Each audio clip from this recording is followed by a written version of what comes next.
All right, good morning, everyone. Good morning. Good morning. Hello. Yeah. Thank you all for joining us. My name is Lee Rayford. And I'm Tiana Paschel. We're professors of African American and African Diaspora Studies here at UC Berkeley, and we are the directors of the Black Studies Collaboratory. And this is welcome to the Small Grants Symposium 2023, which is actually our last public event for the 3-year Mellon Grant of the Collaboratory. So of course we are joining you today here on the campus of UC Berkeley, sited on the territory of the Huchun, the ancestral and unceded land of the Chochenyo-speaking Ohlone, the successors of the historic and sovereign Verona Band of Alameda County. We recognize that every member of the Berkeley community has and continues, since the founding of the institution in 1868, has and continues to benefit from the use and occupation of this land. One way that we in the BSC and in the Department of African American Studies have worked to make concrete such land acknowledgements is through the payment of Shumi land tax. Which is a material way for non-Indigenous people to living in the East Bay to participate in the rematriation of the land to Indigenous people. And you can find out more about Shumi land tax also on our website and also through the Shumi website. Mm-hmm. The Collaboratory is a recipient of the Andrew W. Mellon Foundation Just Futures Grant, an initiative designed to address racial inequality through bold and unique humanities-based research projects. At the Black Studies Collaboratory, we are committed to amplifying the world-building work of Black Studies through programs like our Abolition Democracy Fellows Program, the Global Black Feminism Summer Lab, our own Open University course, which was fire this last spring. Thank you, Professor Rayford, for all of that you did, and our Small Grants Program. You can find more about the Collaboratory at our website at blackstudiescollab.berkeley.edu. One of the central threads of this work is a recognition that Black study is far from the exclusive domain of the university. Instead, Black study happens everywhere, from the kitchen table to the seminar room, from the street corner to the concert stage, from the archive to the artist studio, and from the prison cell to the lecture podium. So in that spirit, we are gathered here today for our second Small Grantee Symposium. And over the course of this 3-year project, we have given out, and this I actually do have to look at the numbers, but we've distributed $255,000 supporting 54 unique projects that center Blackness and Black life. We are also proud to say that 33 of these have been collaborative projects. Small grants have supported work that has gone on to be published, screened, exhibited, shared with, and experienced by audiences everywhere, by very many people. And I want to most immediately invite you to visit Black Chicagoland Is, which is an installation that I was fortunate to curate. But it's a sound and video installation by April Graham Jackson and Roderick Jackson, who were in our first cohort of small grant recipients. And Black Chicagoland is on view at the Worth Ryder Gallery here on campus until next week, Thursday, September 21st, excuse me. So today we'll hear from the phenomenal staff, undergraduates and graduate students, and faculty who are the recipients of these small grants. As you will see today, these grantees are doing exciting and creative work that in many cases lies outside of the conventional ideas about what fundable research is. Rather than do formal sequential presentations, we've designed the symposium as a set of conversations. We hope that in addition to learning about the amazing work that our small grantees have done, this symposium will also shine a light on the abundance of creativity, interdisciplinarity, and collaboration we have and have always had in our community. On the topic of abundance, we would like to thank a whole bunch of people that made this event possible. First and foremost, Barbara Montano, our project manager extraordinaire. Yes. Our graduate student assistants, Alexandra Gessesee and Francesca Araujo. Our amazing work study assistants, Jillian Rousseau and Sierra Reed. Of course, the Andrew W. Mellon Foundation. And we would also like to thank the Berkeley AV team, Dave and Alana, who are here today. Rick and Ann for catering our lunch. We'd also like to thank all the grantees for the work that you've done and for sharing it today. We want to thank our moderators, our first moderator, Dr. Micah Khater, as well as Caleb Dawson, Zaman Selly and Selly, our forever seasoned elder in residence, Ms. Daphne Muse, and Derek Scott, who are moderating today. We also have to thank our chair, Nikki Jones, for her brilliant and thoughtful leadership as of our department. Last but not least, we would like to thank the ancestors, without whom this would not be possible. And just a final bit of housekeeping, this session will be recorded. And also there are 2 gender-neutral bathrooms in the hallway, as well as 1 water fountain.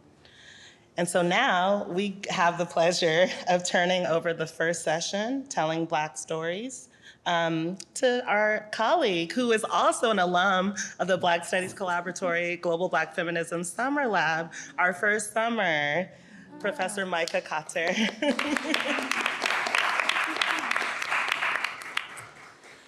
Good morning, everyone. It is such a pleasure to be here and to start Friday this way. And I am thrilled to be a moderator of the first panel, which is about telling Black stories.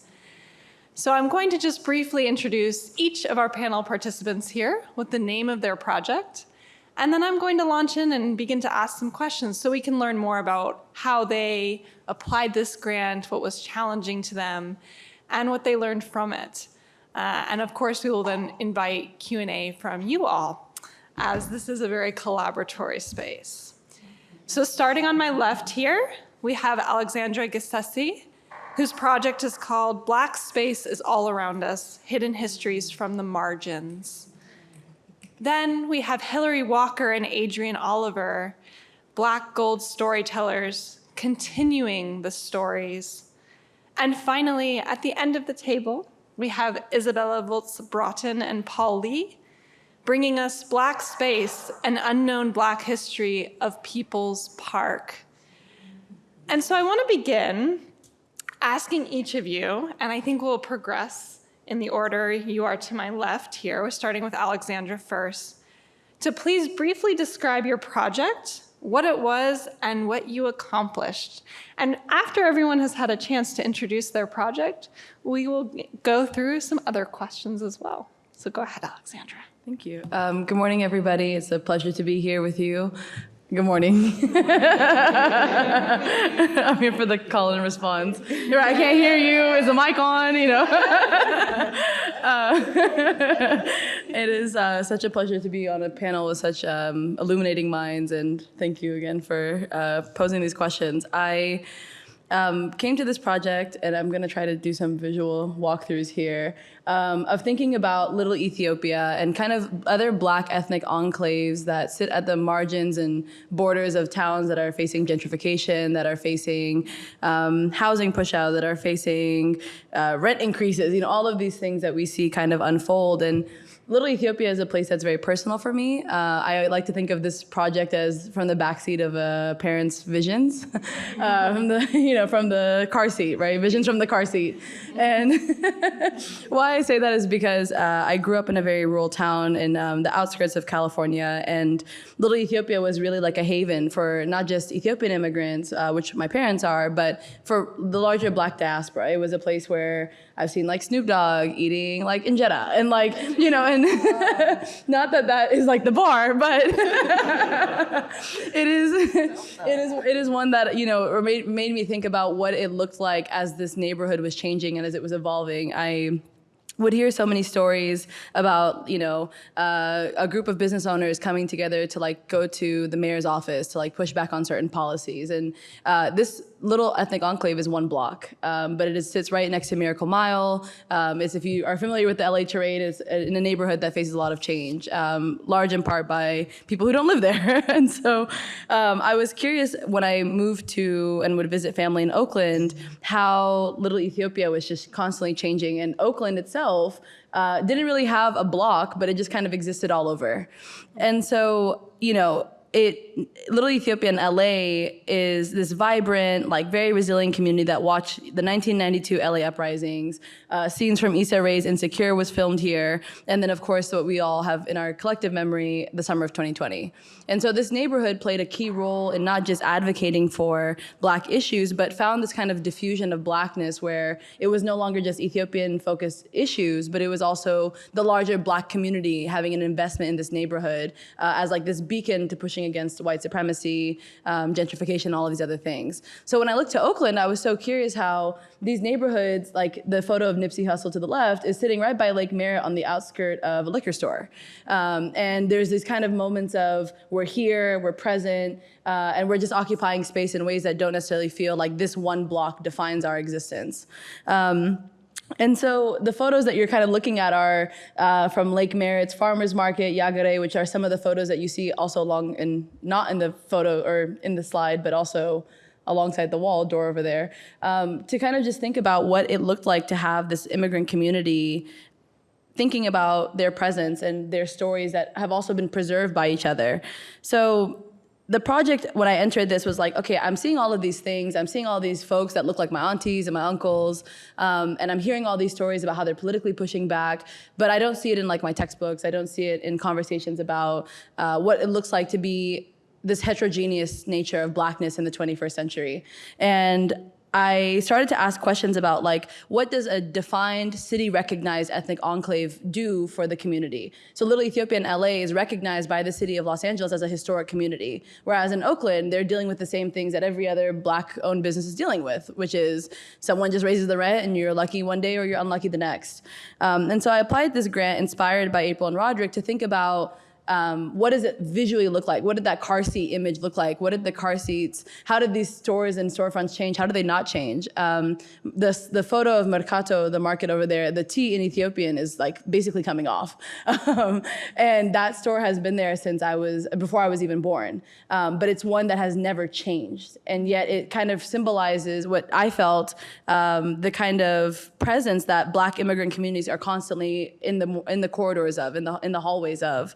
So my project, what was kind of just initially a visual journey of walking through, you all seeing my car seat images, made me think about these relationships between the Black diaspora expanding and thinking about today's Black immigrant community, expanding our notion of diaspora, like that Blackness now is thinking about the movement of people that large in part are by choice and not by choice, that are pushing back against issues that face our community as a collective. But also the people who are thinking about this, like myself, who are children of these immigrants.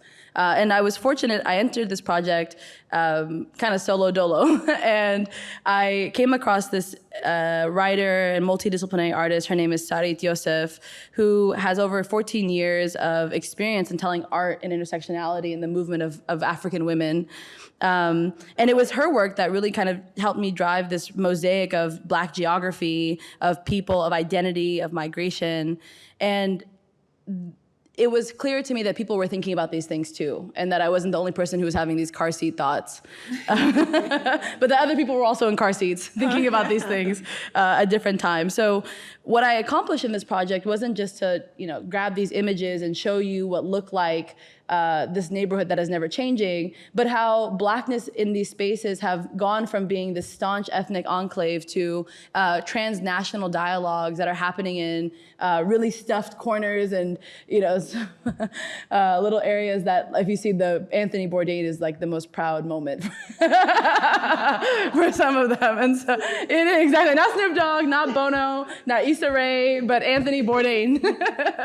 And what I was really kind of trying to capture here was how, it wasn't just that they're restaurant owners and marketplace, they sell spices, but they're selling African clothes. They're selling clothes from Mali. People are engaging in a kind of transnational business identity formation from the continent in the US, and they're constructing it themselves. And this is not something that's new, but has been going on for long before I was even born. So to see how that has actually held on to the seams of Blackness by what they define, I felt was really powerful, because it was them defining their own autonomy. Mm-hmm. And so in short, this grant really gave me the opportunity to think about this intricate web of different Native and immigrant stories that are kind of constantly being enmeshed, where, I want to theorize of what that might look like for the diaspora in the future. But I was just so thankful to have this grant, because it gave me the opportunity to kind of take a passion of mine, which was photography, film, which is where I got to take a lot of these pictures. But it also allowed me to connect with my family a little deeper. This is my dad in the top right corner, wearing, what is that brand? I cannot think of the name. Yes, Metallica, thank you. You see where my mind took value of importance. But like Mado Fatur, who's this East African designer out of Oakland, thinking about the Panthers' role and legacy. And my dad was like, an Africa shirt? Like, I have to wear this when we go. So it wasn't just a family-based project, but it allowed him to connect with me and other people in that community to talk about these stories that often don't get the time of day. And I just couldn't think of a better way to preserve their own autonomy and telling that through these images, and through the kind of cultural practice that you could be in Zanzi, or Complex in downtown Oakland, banging out to Teddy Afro, who's like, and I hate to use this as a comparative, like the Beyonce of Ethiopian music, and he's just sitting here in Oakland, California, and so, I just, in short, the grant and what I accomplished was not just a kind of photographic expedition, but an opportunity to explore Black geographies in ways that branch out to new horizons, and is a community that has kind of dealt with a lot of different types of resiliency.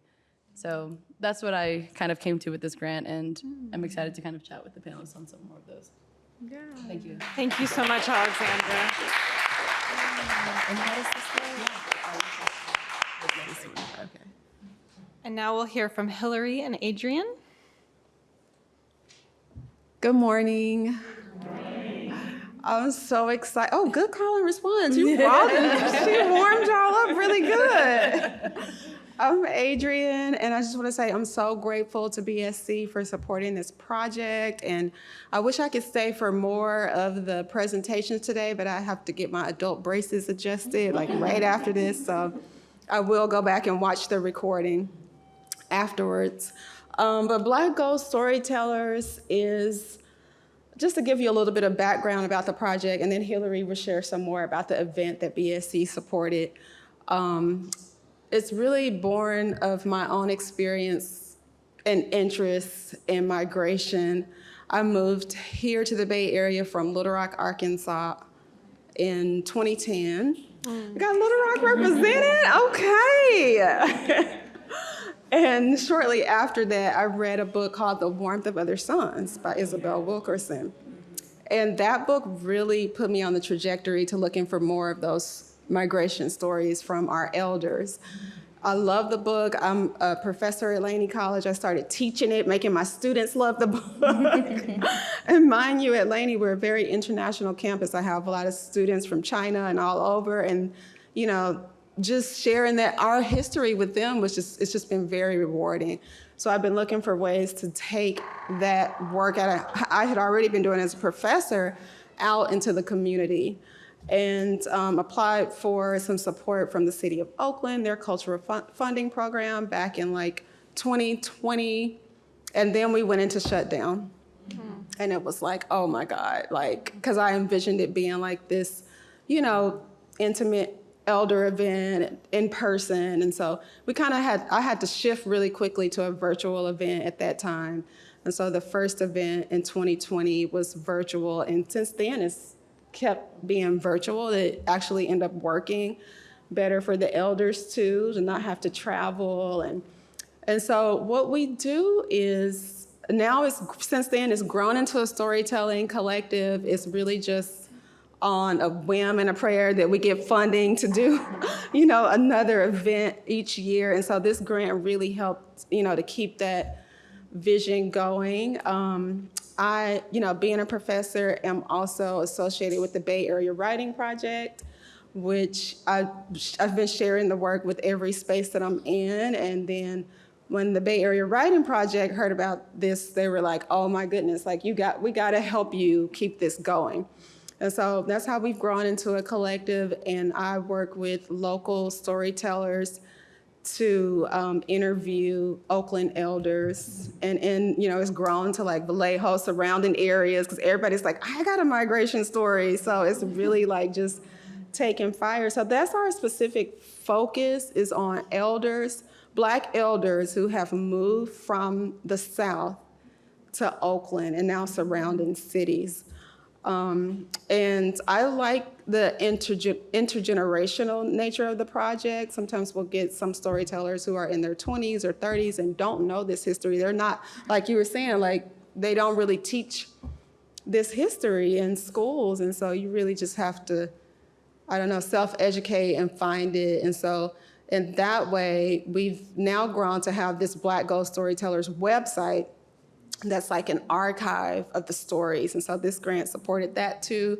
I'm not a web designer, so like hiring a web designer to design this, and get the archive going. I'm just like, here go the stories. So it's just a beautiful space now where these Black elder stories live. And then the storytellers themselves, they learn in the process, they gain interviewing skills.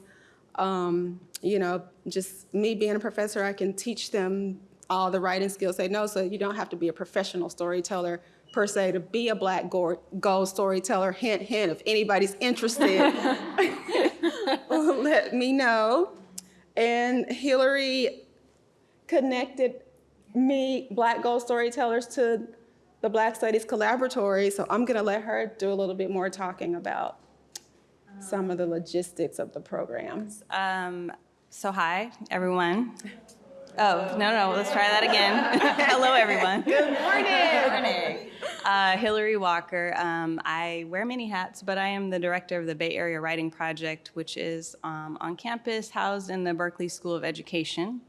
We do many things at the Bay Area Writing Project, but one of those things is to really encourage writing. And so we think about how teachers teach writing, how we have come to writing in our own lives, and we really emphasize the importance of teachers of writing doing writing for themselves. So any opportunities that we can think about writing in community. Adrienne is a Bay Area Writing Project teacher consultant or teacher leader. That when she brought this project to us, we're like, there's no reason why we wouldn't like enthusiastically get on board and really think about how this could seed other work too. And so it's been like a beautiful symbiotic relationship, and I can talk a lot more about that, but I will also just lift up that this project specifically was a December event, and I think we'll play a little snippet of a video clip. But I've really enjoyed being there as a participant, listening, just have loved it. Yay. Loved it. All right, you wanna hit play? Let's get a little snip. Colored green, and they were just the records that they kept of our comings and goings, our movement. Just like Emery said, they went over to his mother's, his relative's house and kept a watch on them. So they compiled all this, and their public knowledge, and people went into the, Freedom of Information Act and were able to access them and look at them. So they're public knowledge, and people can obtain them if they want, But we used to kind of pass it around, this is probably back to the 70s, and say, oh, did you see this? Did you see this? Kind of thing. Yeah. You just ask for counterintelligence pro, COINTELPRO. You get all documents. Yeah. I got mine, but I was told, asked by Geronimo Giaga, to also asked for Operation Chaos. That was a Central Intelligence Agency.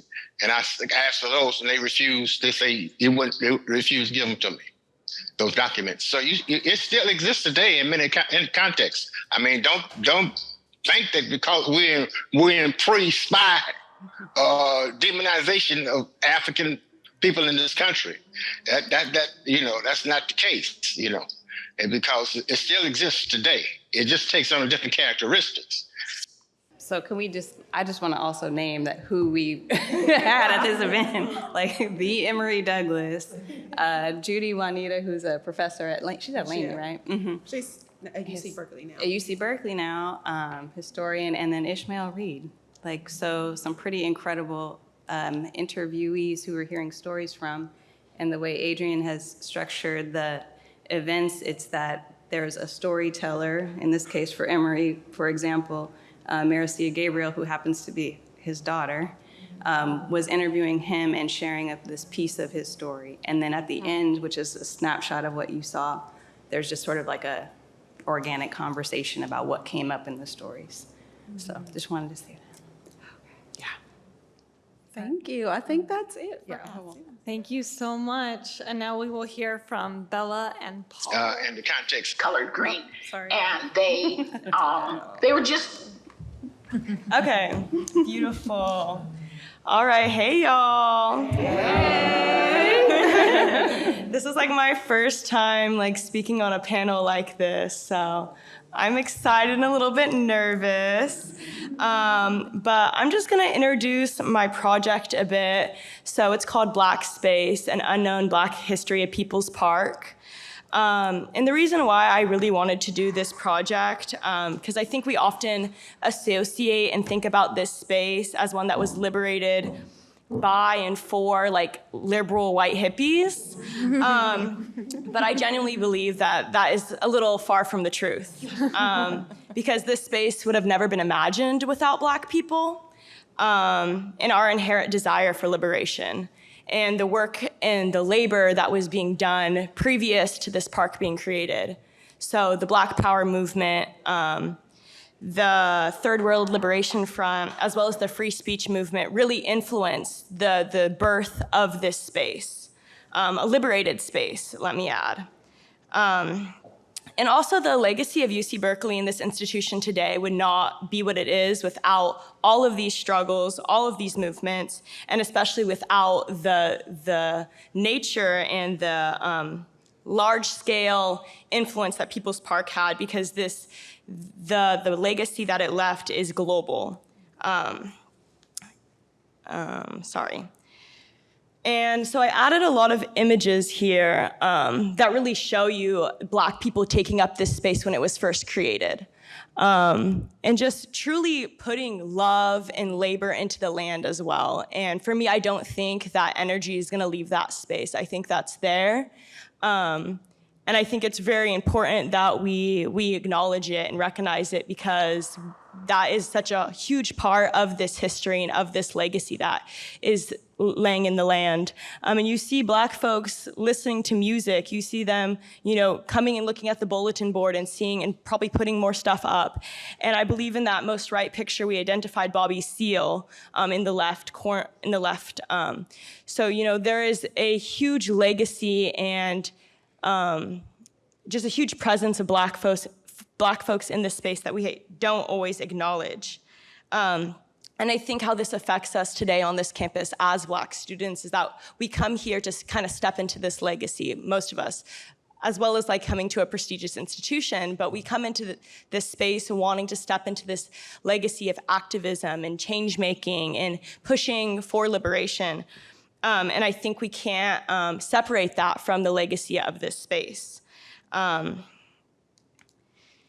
And I don't think we recognize that this legacy that we're stepping into is so deeply connected to this. And the cooperative means and the mutual aid that folks still receive at that space resembles when it was first created. And And I think for me, when I first was imagining this project, it was because I did engage in a protest for the park. And I saw that, although there was like small amounts of protesters in general, there was like 5 or 6 Black folks there. And I knew that like the exact protest, people putting up fences, trying to fence off the commons, is not an experience that has happened is an experience that has happened there before, and that history was repeating itself. So that made me think, how many Black folks have fought for this space? And especially because of the today's imagery of this space and the super negative connotations associated with the space that are often associated with Blackness, let that be violence, drug use, and poverty. Those are things that I think Blackness are, by the white lens, attached to.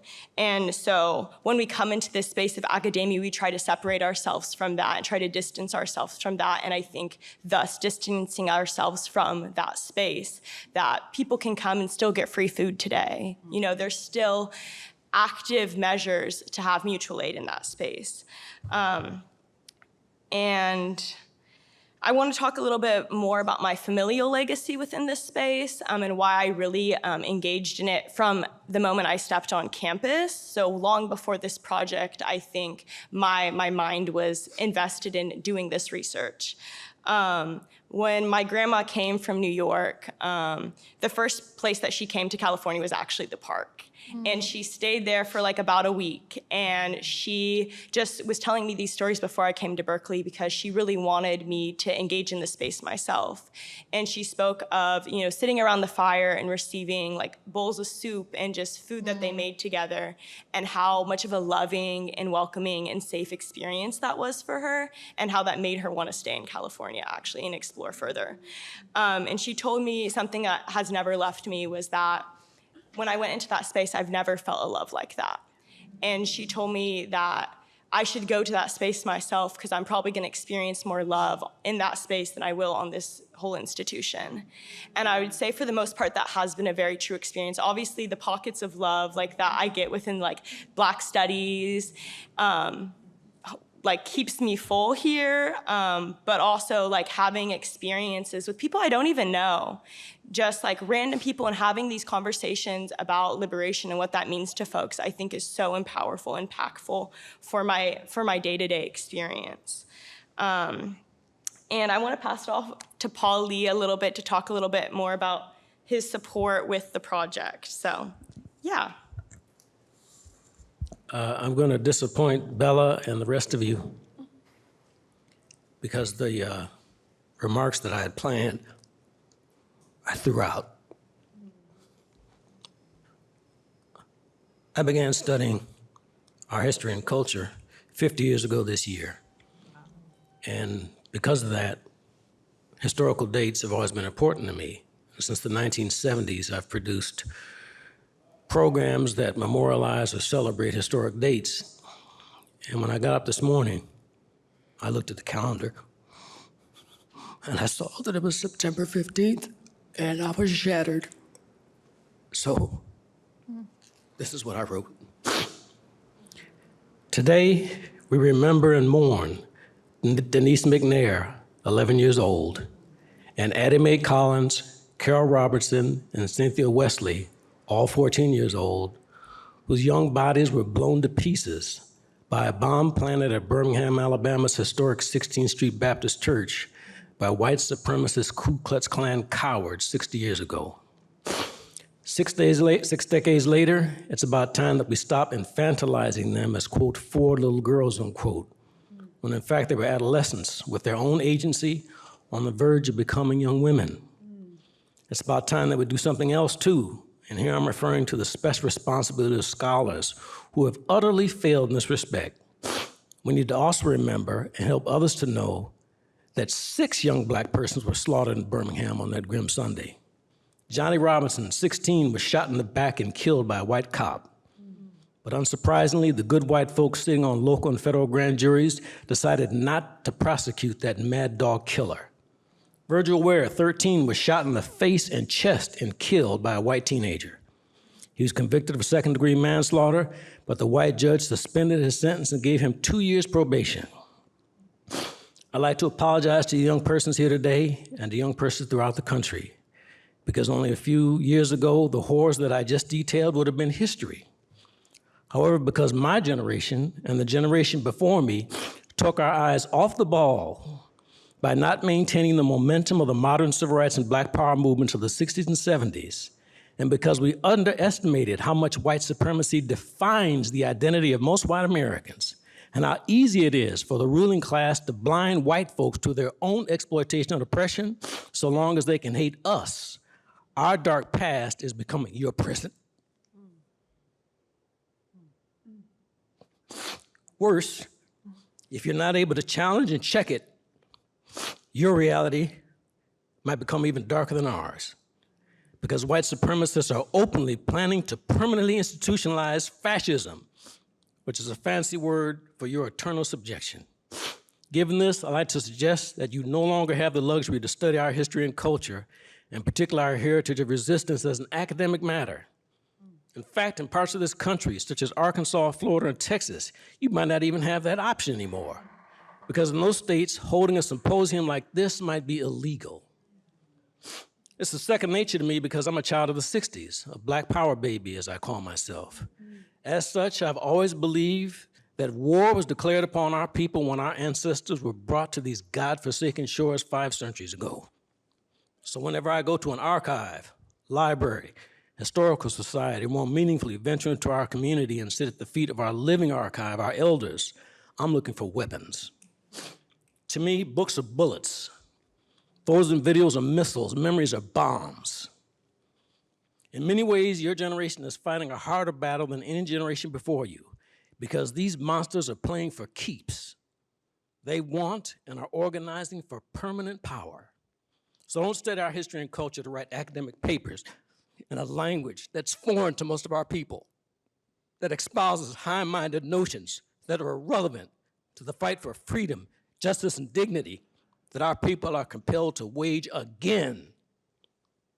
Translate our rich history and culture, in particular our heritage of resistance, into tactics, strategies, and a more durable vision of what your future and the future of your children, grandchildren, and great-grandchildren could be, must be, if this country and indeed humanity is to finally be freed of the noxious ideology, institutions, operations, and behaviors of white supremacy and racial capitalism. Thank you.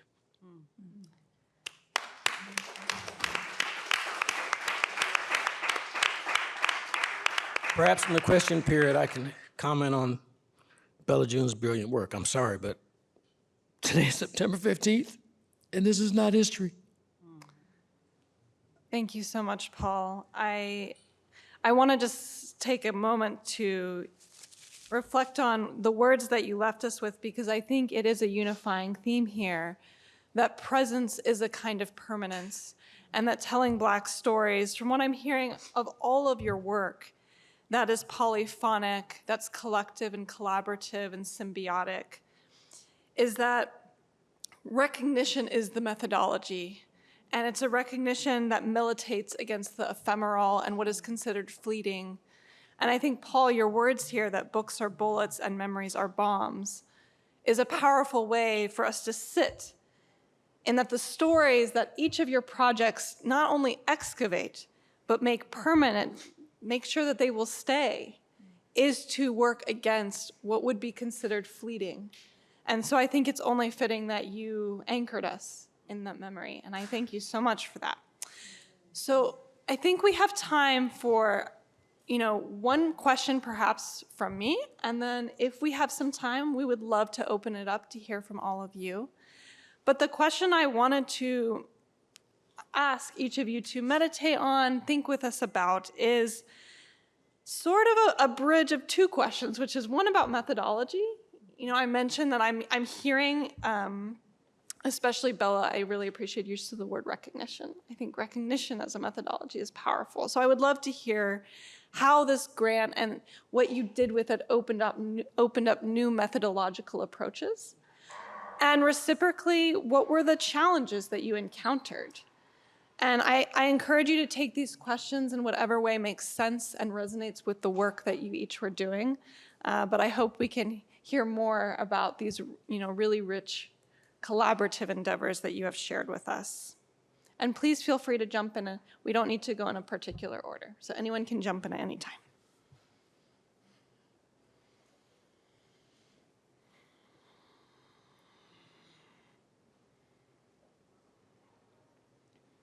I can go first. I think what was really fascinating about this project was I entered this thinking like, okay, here is a site, I'm gonna explore this, and I'm gonna, talk to people and do the kind of traditional route of interviewing, and interviews will give me something. And I don't wanna knock that because it does still have a lot of power and importance. But I think what it did for me was show me the idea of visually documenting this gave a kind of textured relationship to what I was trying to get at. That I can't describe the smell of something if you're not seeing it in the smoke from the incense. I can't tell you the kind of joy and fatigue when someone's leaving, church on a New Year's service, and I think the visual gave me an opportunity to kind of think about the persistence of the diaspora in a way that shows this intensity of the culture, and shows the intensity of not just these sites as commercial enterprises, but cultural hubs, and helped me think about how in entering this space, the method of documentation in all capacities, whether it was interviews, visual, actually introduced me to an opportunity of just self-empowerment. People just felt inclined to share. And I think the challenge was too many people were willing to share.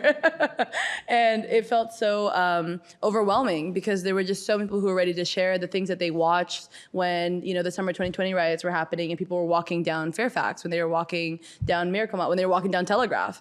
And I think it opened up to me a way of thinking about Blackness as this kind of thing that is bilateral beyond boundaries, that it's not just this place of diffusion from the continent, but it is a relationship that is existing in both spaces.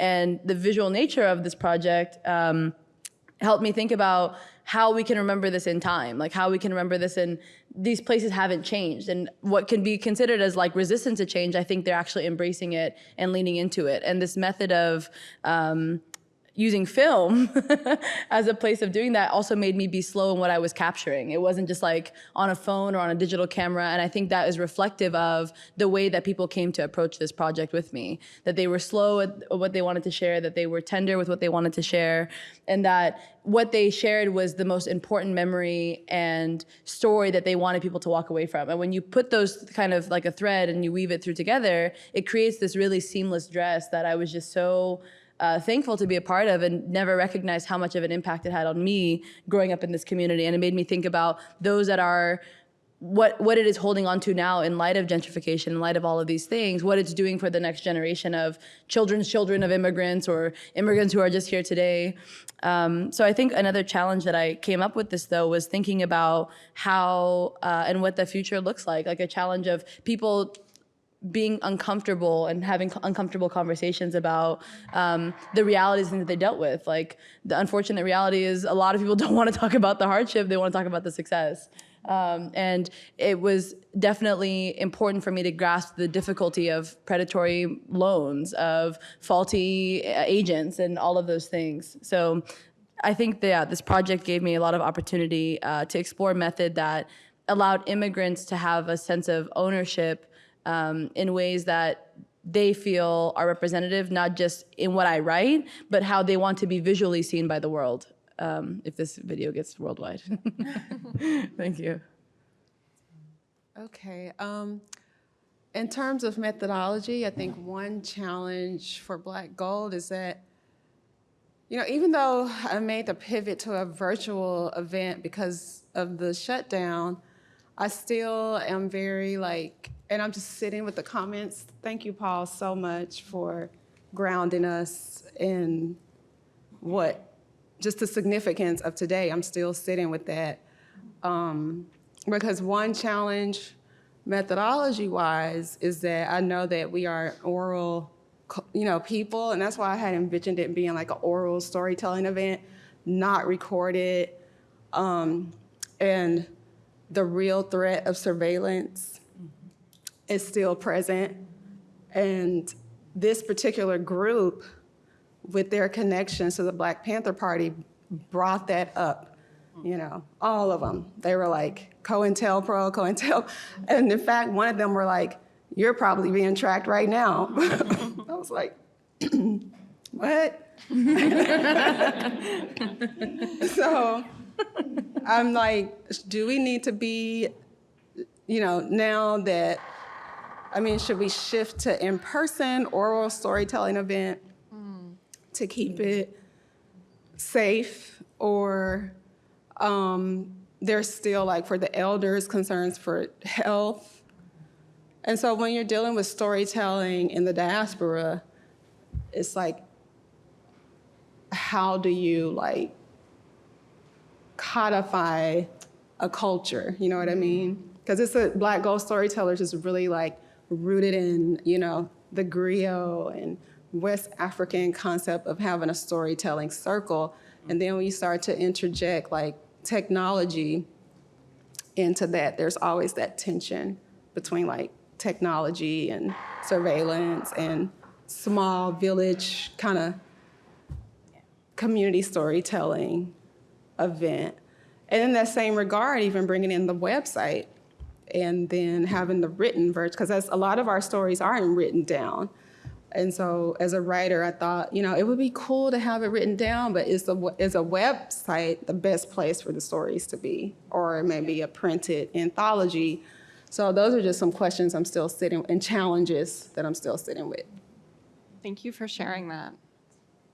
And I think I would actually add on to that, because I think about the affordances of the digital archive, and like how exciting that is, and how I can have my students they didn't go to an event, but they can go back to the archive and listen to stories that feel like, oh, this is actually not that distant of history. Mm-hmm. This is actually my grandmother. Mm-hmm. This is, you know, and so to really understand that. So I would also argue, like, I think it's a really special kind of thing that is living, that, like, keeps the stories living. And I think one other perhaps thing to consider is how in storytelling we invite people into, like, talking about their intimate or private lives, and, like, the safety of who you're talking to or who you're sharing that story with really matters. And so I think that there is an intimacy in the Black Gold storyteller space that I think is really special. Just wanted to lift that up. Yeah, and I would say for my methodology, it's really exploratory research, really questioning and asking, how is this a Black space? And I think coming to terms and also looking at the pictures, I think I have a couple more images of just, this is like during a protest, but just seeing, like, the actual faces of Black folks taking up this space and fighting for this really allowed me to, like, make that connection and connect the history. And I think I did also just experience own challenges with, like, my mental health that didn't allow me to accomplish everything I intended to, but I still am working on this project, and I think it is a long, ongoing thing for me, as I am still in this space and I'm still going to that space, because I really do want to get those oral histories of people who were here during the creation and their stories that really depict Black life, and making a walking tour podcast out of that, so people can also engage with the space themselves, because I think that's the biggest point of me doing a project like this, is not only to educate, but also to engage further in conversation and get people to want to take up space. Yeah. Thank you so much, Bella and Paul. Before I talk about methodology, I'd like to thank the two chairs of African American Studies, Eula Taylor and Nikki Jones, who presided over the BSC, to Lee Rayford and Tiana Paschel, who directed it, and to Barbara Montano, who's managed it. Because in my opinion, the BSC, along with the Clark Scholars, has elevated the scholarship of this department and provided a powerful example for other departments. I was stunned when Barbara told me that the funding on this was run out, because I've been associated with this department, believe it or not, since the late 1970s. And the presentations that you just heard are a good example of why the BSC is so special. Y'all are rocking. Lee and Tiana. Yeah. I am grateful to be here. I've been for 50 years, and I've been you saw me typing, I was taking notes on what you said. You're charting the future.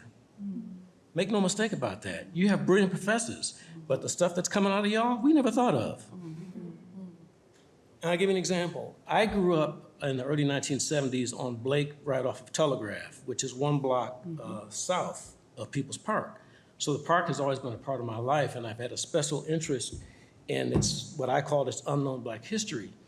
So in Bella June, the reason I call it Bella June, my friend Nagin Mosaed is Persian, and she told me that when you feel warm towards somebody, you add the affectation June, and I love Bella, so she's Bella June. So when Bella June approached me to be a mentor on her project, I was willing to turn over everything that I had, and I assumed that she would merely shape it. Then she went out and did her own research and brought it back to me. And the two things that struck me. First of all, she brought me books that I already had and I was very familiar with, and showed me images of Black people in those books that I had never seen, including what you just, I didn't know Bobby Seale was in that book. Then she did something that particularly delighted me. She brought me a report by a Scandinavian social scientist who was working for the administration at the time. And in 1969, when the park was liberated by mostly white radical students, this social scientist interviewed the administration, then interviewed the protesters, then interviewed the police, then interviewed National Guardsmen, and then interviewed bystanders. And he was so skilled, he was able to ingratiate himself and win the trust of all of them. So you have this kaleidoscopic perspective on the liberation and the defense of People's Park. And I asked her where she found it. In the engineering library. Did you know that engineering had a library? Because I did not. And I asked her, why did you go to the engineering library? And she said she was led there. And she coined a term for something that I've experienced since I was 14 years old. She calls it third eye research. And what that means is, well, in my own terms, your rational faculties are good, but they'll take you to the door. Your intuition, which African peoples are particularly plugged into, will take you over the top to a new level. And so I would encourage you, I wasn't taught this in school, and I don't know if you're being taught this, but use your rational faculties, develop them, but don't limit yourself to them. The great martial artist Bruce Lee said when he started studying martial arts, a kick was just a kick. Then when he studied it more deeply, a kick became more than a kick. But then when he reached true understanding, he understood that a kick was just a kick. That middle part merely refined his initial understanding. It made it more possible, made it possible to be more authentic. And that's what following your intuition or your gut or your leading will do. So if this sounds mystical and magical and superstitious and supernatural, it's all those things. And it's also what will distinguish your work if you learn to trust it. Thank you so much. I think that's a great place for us to end the panel. Thank you to all of our grantees. And we have a break now till a 5-minute break. Thanks.